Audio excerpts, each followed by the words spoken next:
তিস্তা মহাপরিকল্পনা বাস্তবায়ন, আওয়ামী লীগের বিচার ও সংস্কার শেষে নির্বাচনের দাবিতে প্রথমবারের মতো দলীয় প্রধানের উপস্থিতিতে জনসভা করেছে লালমনিরহাট জেলা জামাত। এতে অংশ নিয়ে জামাতের আমির ডাক্তার শফিকুর রহমান বলেন, গণহত্যাকারীদের বিচার ও প্রয়োজনীয় সংস্কার ছাড়া কোনো নির্বাচন দেশের জনগণ মেনে নিবে না। কোনো নির্বাচনের আগে অবশ্যই দুটি কাজ সম্পন্ন করতে হবে। একটি হচ্ছে খুনিদের বিচার, এ বিচার দৃশ্যমান হতে হবে। আরেকটি হচ্ছে প্রয়োজনীয় সংস্কার। এই দুইটা ছাড়া বাংলাদেশের জনগণ কোনো নির্বাচন মেনে নেবে না। ফেসিবাদের পতন হলেও দেশে এখনো ফেসিবাদ নির্মূল হয়নি জানিয়ে তিনি বলেন, চাঁদাবাজ ও দখলদারদের বিরুদ্ধে ঐক্যবদ্ধ প্রতিরোধ গড়ে তুলতে হবে। ফেসিবাদীদের পতন হয়েছে, কিন্তু ফেসিবাদ এখনো বিদায় নেয় নাই। এই দল যারা করতেন, সরকারের ইশারা ইঙ্গিতে যারা মানুষের উপর জুলুম করেছেন, আশা করি তারা এখন বুঝতে পেরেছেন জনগণের বিপক্ষে দাঁড়িয়ে কখনো কেউ পার পায় না। এদেশের মানুষ আর প্রতিবেশী দেশের আধিপত্য দেখতে চায় না উল্লেখ করে জামাত আমির বলেন, দ্রুত তিস্তা মহাপরিকল্পনা বাস্তবায়ন করতে হবে। উত্তর জনপদের মানুষ বর্ষা মৌসুম আসলেই আতঙ্কে থাকে, কি হবে আজ আমাদের কপালে। তিস্তা পাড়ের অনেক মানুষ ভালো করে একটা ঘর বাড়িও তৈরি করে না, কারণ জানে বন্যার স্রোত তা তিস্তাতে ভাসিয়ে আমাদেরকে নিয়ে যাবে। এই দুঃখ মুছে যাক আমরা চাই।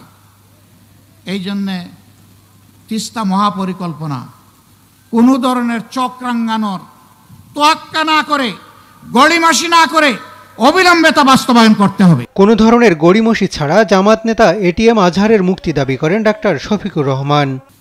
আমার বিশ্বাস তিনি ফিরে আসলে আগামীর দুর্নীতি দুঃশাসন মুক্ত বাংলাদেশের তিনি গড়ার ক্ষেত্রে নেতৃত্ব প্রদান করবেন ইনশাআল্লাহ। প্রিয় নেতা কলিজার টুকরা এটিএম আজহারুল ইসলাম দুঃখজনকভাবে ফেসিবাদের হাতে তিনি বন্দী হয়েছিলেন। এখন তিনি বন্দী কেন, জনগণ তা জানতে চায়। কবে তিনি মুক্ত হবেন, জনগণ তা শুনতে চায়। আমরা অনুরোধ করব তার বিষয় নিয়ে কেউ ধানাই পানাই করবেন না, সসম্মানে আমাদের বুকে ফিরিয়ে দিন। এদিকে শনিবার সকালে বৈষম্য বিরোধী ছাত্র আন্দোলনের শহীদ পরিবারের মাঝে আর্থিক সহায়তা প্রদান করে জামায়াত ইসলামী ঢাকা মহানগরী দক্ষিণ। এ সময় রাজনৈতিক দলগুলো শহীদদের তালিকা দীর্ঘ করার চেষ্টা চালিয়ে গেলেও তারা কতটুকু পাশে দাঁড়িয়েছে তা নিয়েও প্রশ্ন তুলেন মহানগরীর আমির। এই জাতীয় বীর যারা, তাদের পরিবারকে সুরক্ষা দেওয়া, তাদের পাশে দাঁড়ানো, তাদের আর্থিকভাবে তাদেরকে সমৃদ্ধ করা এবং তাদের জীবন পরিচালনা করার জন্য একটা রাষ্ট্রীয় উদ্যোগ প্রয়োজন, সেই দাবি বাংলাদেশ জামাত ইসলামীর পক্ষ থেকে সবার আগে জানানো হয়েছিল যে শহীদ পরিবারকে পুনর্বাসনের জন্য পদক্ষেপ গ্রহণ করতে হবে। রাষ্ট্রীয়ভাবে জুলাই আন্দোলনে অংশগ্রহণকারীদের ইতিহাস সংরক্ষণ করার আহ্বান জানান নুরুল ইসলাম বুলবুল। হাসান আল মাহমুদ, দেশ টিভি, ঢাকা।